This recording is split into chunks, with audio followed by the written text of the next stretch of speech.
Welcome in. I was waiting for Luke Jackson to appear on the other side of the screen. Welcome in to Press Box Live. I'm Stan the Fan. Charles, the only thing I know how to do on these Zoom things is talk. I don't know anything about it. Luke produces it, and this was a rare one where I came on and his screen was dark. He's there now, though. Stan the Fan, pressboxonline.com. And with me is Luke Jackson. Ross Grimsley's still away with some family health stuff. Good news, though, things are coming along for Ross's sister. And he hopes to join us next Monday on this same time and same place next week. Luke Jackson and I are here to talk a little Orioles baseball. And Luke, we're 3 days through. We've got one game we've been able to watch, even though the center field camera was unnervingly wobbly the whole game. Um, I hope that's not a portend of things to come, but man, it was tough. I know it's windy down there, but did they run out of sandbags or something to keep the camera in place? I don't know. I was at the Towson basketball game, Okay. and that didn't go great for the Tigers. They No, they lost, I got believe, by about 20, and Charleston was 15 of 22 from three. So that'll get it done most nights. wow. Wow. So 15 of 22 from three. yeah, that'll get it done. So Charleston's the best team in the CAA, and they look like a team that could win an NCAA tournament game that night. So Okay. they were awfully good. All right. Well, anyway, the Orioles won on Saturday. They beat the Pittsburgh Pirates in Hmm. Ed Smith Stadium. They then went to Bradenton Hmm. and beat the Pirates 2-0. Wait a minute, did they play the Pirates the first game? I'm Red sorry, Sox. Red Sox the first game. Went to Bradenton, played the Pirates yesterday, won 2-0 after a victory on Saturday. Today they played two games. They were home against the Tampa Bay Rays, and they got trounced 8-3 in that ball game. Some guy named Beige, that's his last name, won the game. Cionel Perez got the loss. The good news for the Orioles in this one was Cade Povich started the game, pitched two shutout innings, walked two, struck out two. Danny Coulomb had a shutout inning, and Justin Armbruster, who is I think, Luke, he's a dark horse to somehow make this roster. Uh, in a swing role. He pitched three shutout innings against the Rays and struck out four batters, didn't walk anybody. The bad news was that Cionel Perez pitched one inning, gave up four runs, all earned, a home run. I think he gave up the home run to Caminero, I think. And then Kyle Brinovich, one of the four guys acquired for Dylan Bundy, along with Garrett Stallings, right? No, Garrett Stallings was for Iglesias. Correct. Brinovich came over with Kyle Bradish, Isaac Matson, and some other guy Hmm. who hasn't really evolved. Zach Peak. Brinovich, who was it? Zach Peak. Zach Peak. You're absolutely right. Um, Brinovich, two innings today, four hits, four earned runs, and one home run to a guy named Murray. They lost that game 8-3. Luke informs me, though, that the Orioles were split squatting today and played at the Atlanta Braves facility, which is about 30 minutes from Sarasota. Its second year. I forget the name of the place, but it's supposed to be a pretty cool place. We're going to see a game down there, or I am, Luke, before You you are. get there Yeah. next week. Orioles won that game 1-0. I don't have the details on that one, but overall, that's a 3-1 record. I know all we've watched so far, Luke, is I don't know if you taped Saturday's game or not. I watched a good bit of it. But so far so good, I'd say. 3-1's pretty decent. Yeah, I mean, you're trying to get through the spring healthy. That's really the name of the game. You can go undefeated in Grapefruit League play, and if you have a couple key injuries, then it's a terrible spring. And if you can go winless in Grapefruit League play, and if you get through healthy, then it's a great spring. So that's really what it's all about. Unfortunately, as we know, camp did not start off great with the Kyle Bradish news in particular. There were a few other bits of injury information in there from Mike Elias, but the big one was Kyle Bradish having at least some damage to his UCL and trying to figure out if he can pitch through that, whether he's going to need surgery at some point. That's obviously the elephant in the room in camp. But I think it was yesterday, Sunday. We saw that Cole Irvin pitch very well in Bradenton. Apparently, his velocity was up across the board, meaning every one of his pitches was up a tick or two. And I think he was sitting around 95 with his four-seam fastball. Now, only 2 innings of work, only one outing so far in spring, but they're going to need him to be better than he was last year. Yeah. And the fact that he is open spring with elevated stuff, that's a really good sign for him. They need him to break camp in the rotation as it stands right now, and they need him to be a lot better in the first half than he was last year, when really it seemed like the club didn't have much trust in him after trading for him. But he had 4 rough starts to begin the year, and like I said, they just sort of lost trust in him. Yeah, they pulled the rug out from under him pretty quickly without, I don't think they gave him really any, not that a player has to get warning, but I think he had done a post-game interview at his locker with a bunch of us and was looking forward to his next start, and he knew what he needed to work on. And then before we left the building, we heard he had been optioned to Norfolk. So it was sudden and it was quick. He never pouted about it. He went down to Norfolk and worked pretty hard, came back and was of some use to Brandon Hyde. But I agree with you, especially in light of the Means injury, which is not supposed to be serious. It's more like behind Right, schedule than right. an injury. But with Bradish and Means likely unavailable opening day, Cole Irvin becomes pretty darn important to manager Brandon Hyde.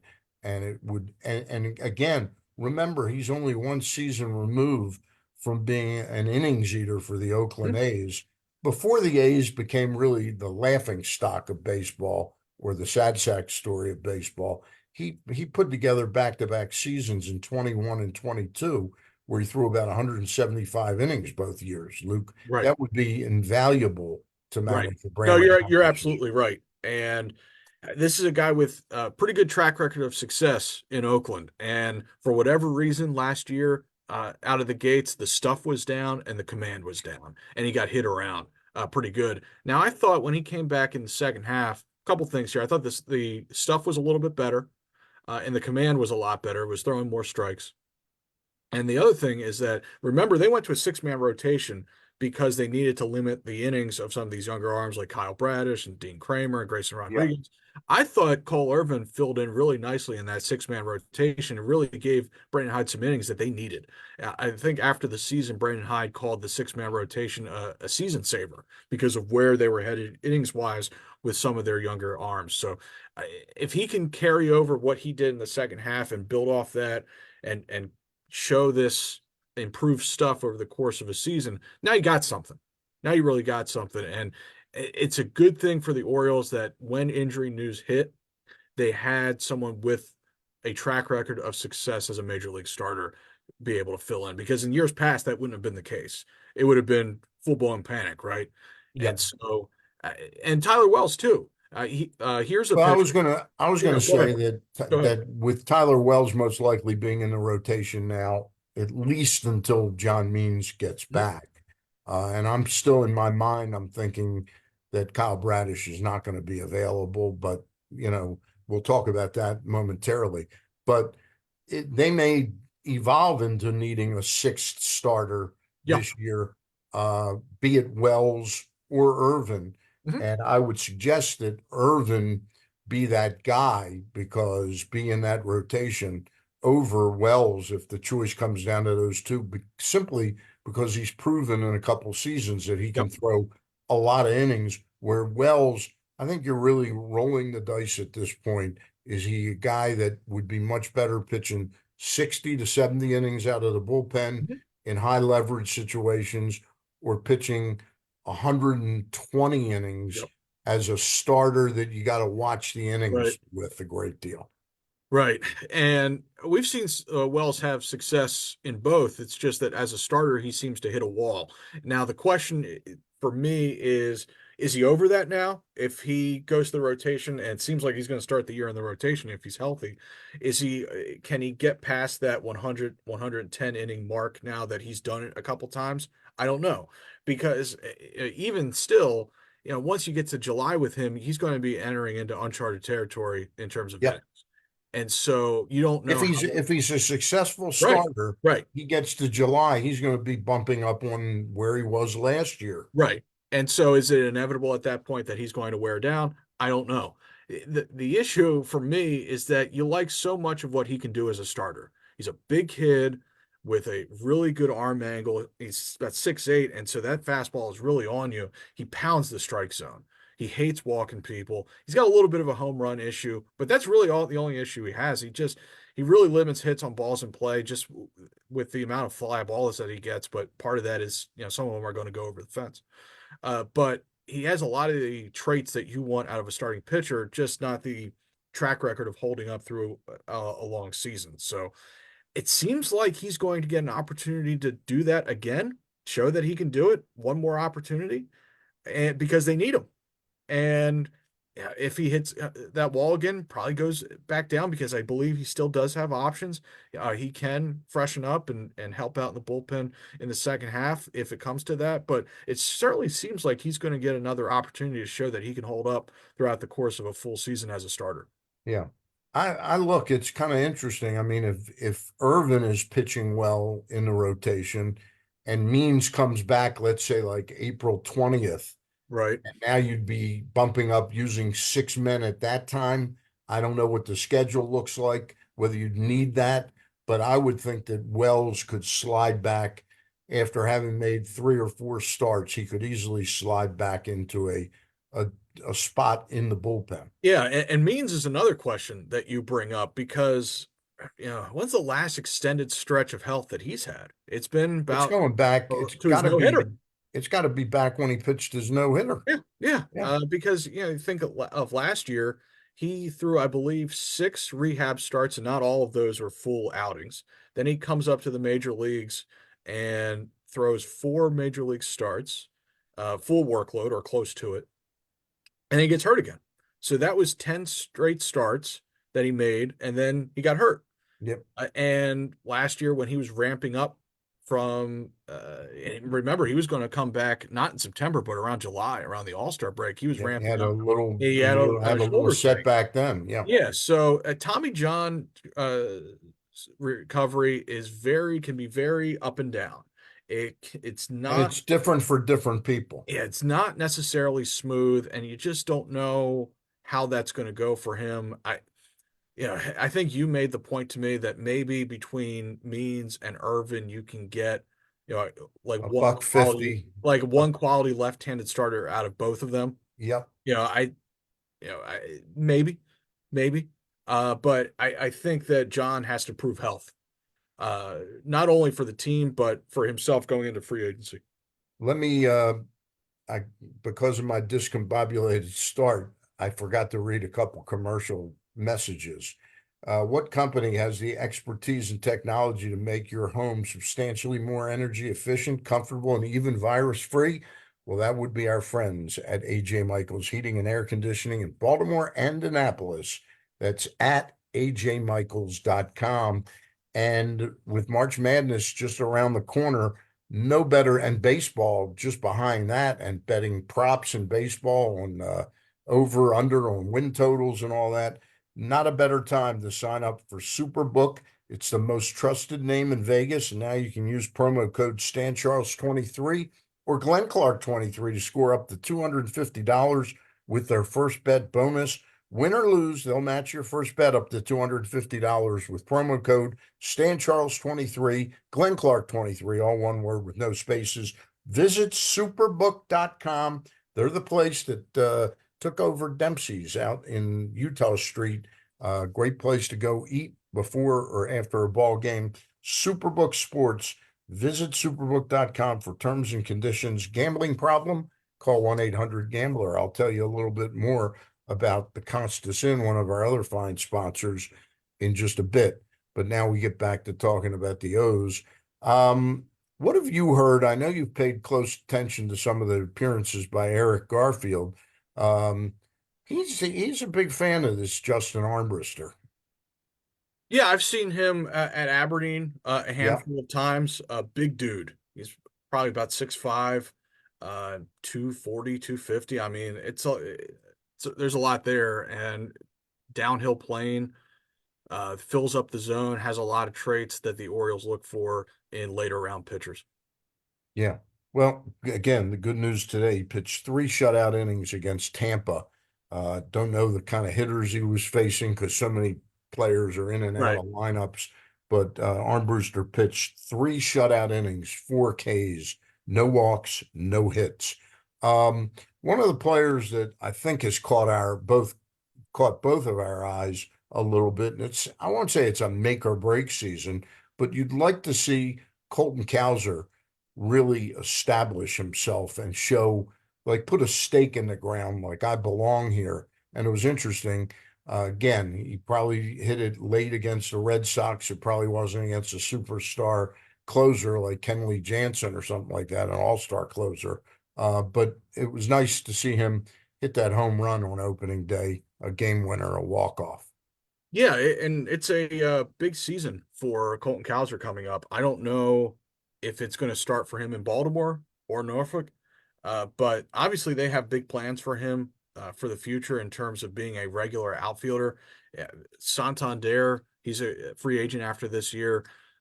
Hayes and Mullins are free agents in 2 years, so there is some future regular outfield time going to be available in the near future. And I think they see Colton as one of those potential solutions for them in the near future. And, with injuries, that there's going to be time this year in the outfield too. So when he came up last year, I think his approach that he had and swing that he had had throughout the minor leagues was exposed a little bit in the major leagues in terms of being overly patient. Number one, it's funny when Orioles hitting prospects used to come up, the issue was that they were overly aggressive. Now, when Orioles hitting prospects comes up, sometimes the issue is that they're overly patient. Yeah, And so, and they get into ruts where it seems like they're hunting walks rather than letting it rip in hitters counts, et cetera, et cetera. And I'm really excited to see Colton when we go down to Sarasota to see what the swing looks like and see if he's become a little more aggressive at the plate. So that's one of the things I'm looking forward to seeing. yeah. Same goes for, of course, the player drafted the year after Cowser, which is Heston Kjerstad, Mhm. who was drafted under slot. He's drafted number one, knowing they could sign him. And the deal that year was to try and get Carter Baumler And under Kobe Mayo. and Kobe Mayo, and they were successful in signing both of those. Hasn't worked out with the right-handed pitcher Baumler, who will be interesting to see. He's coming back from Tommy Right. John surgery, where he starts this year. But Eric says he is a real athlete and a terrific arm. So we'll see about that. But Kjerstad, again, this is again not a make or break season, but he lost a season, Mhm. keeping in mind also that he was a college kid at Arkansas. Um, so he's not 22 years old. He's already 24 and a half, probably, and lost that season when he had the Myocarditis. myocarditis, right? Let So me butcher that yeah, again. yeah, Myocarditis. He lost a full season there and wasn't really ready to go day one the next season. right. So it's been a taffy pull getting into this position, but he has made great strides, and there's no question about his powerful bat. It's whether or He not hits the it's ball whether or not he really can hard. it's whether or not he can make enough contact. Yeah, he hits the ball really hard. And if you give him a full season of at bats, 550 at bats, 600 at bats, he's probably going to strike out a good bit. Might strike out 150 times, but it's what Buck Showalter used to say. He would be a classic Buck Showalter contact to damage ratio. He hits the ball really hard, and he will pepper the flag court in Utah Street as long as he stays in Baltimore. That's for sure. He has a swing that is tailor made for Camden Camden Yards. Yards, and he's had that swing since Arkansas. And I'm sure that that's what the Orioles spotted when they were scouting him in the 2020 draft. Luke, we know there's going to be a lot of swing and miss with Kjerstad. Is he a guy, though, in his history at Arkansas and in the minors, shows the ability to get on base? It's one thing Yeah, yeah, to strike out 170 times and walk 20 times. And there's a big difference. You strike out 170 and walk 80. Right. That means you're battling. Yeah, I mean, if this crew drafts a hitter, there's a pretty good chance that they're going to have a track record of plate discipline, taking their walks, understanding the strike zone, and with Kerstad, it's the same thing. And so, yes, I would say that he's going to get on base a fair amount. He's going to hit for a lot of power. He's going to strike out a good bit. A little bit of a three true outcomes guy, a little bit, but I think he's going to hit the ball hard enough that you're going to overlook some of that. Uh, Talk about your perception, what you want to see out of Jackson Holiday this spring. I just want to see a kid that looks like he belongs, and everything that we've heard from camp, reported and whatnot, seems like this kid has belonged in major league camp since last year. It just seems like it's amazing for a kid who was 19 years old last year. He had a chance to be teammates with everyone in the organization, really, between being at major league camp, starting at Delmarva, and racing through the farm system and ending in Norfolk. He was able to be teammates with everyone. So really a remarkable year last year, kind of an unprecedented year for a high school kid out of the draft. So yeah, I just want to see a kid who stays healthy. That's always number one in Yep. camp. Stay healthy, and look like you belong, and give the decision makers a tough decision to make about whether to put you on the major league roster, because make it clear that you belong in the major leagues, and give them a tough decision. So that's We really all I'm looking for. we're most likely not going to get a chance to see either at Ed Smith or Twin Lakes Park Sammy Basayo, but we probably will get a lot of looking at Kobe Mayo. You and I have seen him both a couple times. You mostly at Aberdeen. I saw him at Aberdeen at one time with you when, ironically, when Rutschman was just coming back. Right. That was the night Cowser was in the lineup, Rutschman was in the lineup, and Mayo And hit that. Norby. And And you Norby, that's right. commented at the time that that was Yeah, the best yeah. top four of a lineup that you had ever seen in Orioles That's affiliate. right.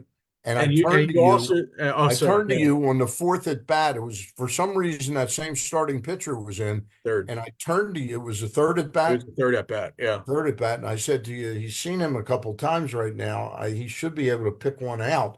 And as I said the word pick, I heard this thump. I mean, like a smash. And I looked up and I saw one in orbit. And then when I went to Bowie this past summer, I missed his second home run because we had left. But in this, like the seventh inning, he hit another home run. But in about the third or fourth inning, he hit one out. It was the same sound. They don't sound the same as most everybody Oh else. yeah, he's got huge power. Yeah. And if Orioles fans are looking for a right-handed hitter who is not going to be intimidated by that big wall in left field, look no further than Kobe Mayo. I mean, I had one person tell me he might threaten the structural integrity of that wall. I mean, he hits the ball really hard. He's a big kid. He's got good swing, good understanding of the strike zone, and you said something else that day when we were in Aberdeen, and you said something along the lines of, finally, Orioles prospects look like they're supposed to look, Yeah. meaning big physical kids Yeah. who look good coming off the bus. And you always said that in past regimes that Orioles prospects were always physically smaller Well, the than. guy who pointed that out to me was Sid Thrift, and it wasn't when he was general manager. It was like when he was a special assistant to Pat Gillick. Mhm. We were down at Bowie or Frederick one night, and he goes, "Stan, you know baseball very well." He goes, "Now look at the Pirates there, or whatever team it was, the Indians, or." He goes, "Look how big those guys are." And then, because by the way, most of these guys weren't guys drafted by his Mhm. regime; they were drafted prior. So he goes, now look at our guys there. And he was making a point that there's a certain way players, real players look. And you can kind of read the body language. And he was making a point that they were 4 inches taller than our guys. There aren't many 5'9" all-stars. No, no, no, there aren't. Let me take a break and tell people about the Costas Inn. Then I'm going to ask you, Luke, for about three things. We're both going to share three things we want to see that we're anxious to see when we get down to spring training. All right. Sure. So you got about 40 seconds to Okay. think of all three of those. The Costas Inn, You don't need 40 seconds to know what you're going to go there to eat because that menu has got so many options for you that you'll find something every night and something's going to pop out at you. It could be one of the specials Monday through Friday. They're lean on the wallet and just really, really good things, whether it's steaks, chicken dishes, whether it's fish, they got it all there for you. And of course, their signature item is they're known for their steamed crabs, their crab cakes, and a crab soup. Again, if you want steamed crabs this coming spring or right now, call ahead at 410-477-1975. Have a plan. Ask them the size of the crabs, how much they cost, and the availability, and you will walk away with a great, great meal of steamed crabs or anything else you pick at the Costa Center. 4100 North Point Boulevard. Luke, one of the things I'm anxious to see when we get down to spring training is Dylan Tate back to being what he was 2 years ago? That would certainly help. They really could use his powerful right arm in the bullpen to like that right on right sinker slider type of guy. Absolutely. Yeah. And when he's going well, he can get lefties out too. And so they missed him last year. There's no Yeah. doubt. And if he could fill in after having traded DL Hall to Milwaukee and needing Tyler Wells in the rotation in all likelihood, that would be a big deal for the Orioles. Give me one that you like, you want to see. I'm going to group three together. Okay. Povich, Johnson, and McDermott. How close do they look to helping the major league team? How much time do they need at AAA?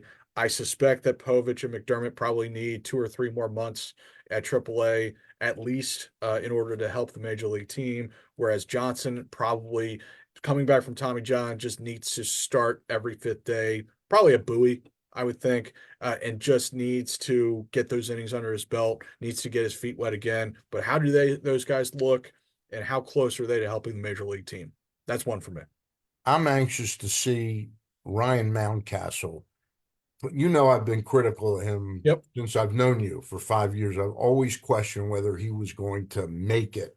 Right. And I still don't think he's made it. I mean, yeah, he's a major league player. He doesn't embarrass himself, but there's all too often in big situations, he makes it too easy to get himself out. He helps the pitchers too much. I understand that facing a 98-mile-an-hour fastball isn't something that Luke Jackson or I would do with a great deal of success, but we're talking about the best of the best. He's an athlete of extraordinary capabilities.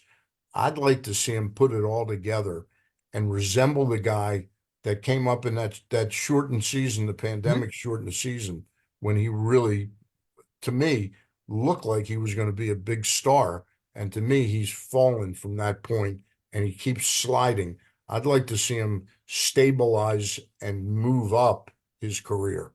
Okay. Number two for me, Connor Norby.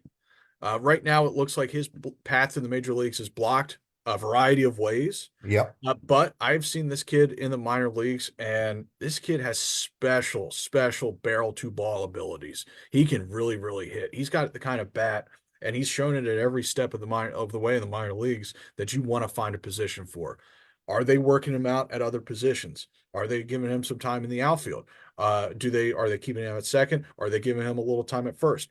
Can they find a spot for him at some point this summer? Now, injuries happen. He might just be able to fill in for whoever gets hurt. But this kid is a special hitter, gap to gap. He's one of those guys who, it looks like he can just like hit a double at will when you see him in the minor leagues. So, can they find any room for Connor? I really like the bat. All right. There's about 10 other things I could name, but my third one, I'm really anxious to get up close and personal with Jordan Westberg a little Mhm. bit and try and figure out what he can do. I know they're extremely high on him. He was desired in every trade talk they've had during the offseason. And yeah, I think the right trade, they might have given him up, but they weren't giving him up for somebody in 1 year control. They did not want to give this guy up. I know they love him. I know Mike Elias loves him. And I'm not saying I was down on him last year. I just want to watch him play 6 or 7 games while I'm down there for 2 weeks. and see what I come away with. All right. Number three for me, we just talked about him, but Kobe Mayo. When I saw him at Aberdeen a couple years ago, I didn't love him at third base. Okay. Now I've been told that he's gotten better since then. I'm hearing he's making strides. I want to see him at third base. How does he look at the hot corner? I thought he was a little stiff for me when I saw him at Aberdeen, a little bit robotic in his motions, in his actions. I want to see how the hands look. I want to see how he's moving at third base. Is this a kid who can play a major league third base at some point this year? Because if he can, that's a huge boon for the Orioles. I want to see how Kobe Mayo looks defensively. Yeah. I've got confidence in the third, but generally guys that big really don't make good third basemen. You know, they're too. Yeah, you would hate to see him pigeonholed at first because he's got a really good arm. Yep, And so I don't know if they have any plans to try him in right field. I don't know if that's part of that. It seems like they're going to keep him on the dirt, yep, but let's see how he looks at third. yep. I'm anxious to see that. You had two that were on my list. Not that we compared notes, but I Right, easily could have said the same thing about Povich, right. Johnson, and McDermott, and Mayo. So two of the ones you used, I could have used. I'm also interested in seeing this guy Armbruster Yep. to see how close he is to being able to help them if they get another injury where they really need a swing man that can come up and do what he did today, 3 shutout innings Or is he against good Tampa. enough to be a part, like a second or third part of a trade? Yep, yep. One of those things. All right. Luke and I will be back next Monday. I leave for Florida on Tuesday the 5th, and Luke will be joining me there. We'll have a lot of coverage from spring training when Luke gets down there. And you'll have some coverage when I'm down there as well. But we'll be together next Monday. Eric and I will be together this Thursday. Eric Garfield. We'll talk more prospects and what's going on. For now, that's it. I want to thank our friends at AJ Michaels Heating and Air Conditioning. I want to thank our friends at superbooksports.com, where they offer the $250 first bet bonus match, win or lose, if you use the promo code StanCharles23 or Glenn Clark 23. And of course, always thank my friends at the Costas Inn. For Luke Jackson, for Luke Jackson, and I'll even say Ross Grimsley, who we hope will be back with us next Monday. I'm Stan the Fan, and we're over and out. Thank you.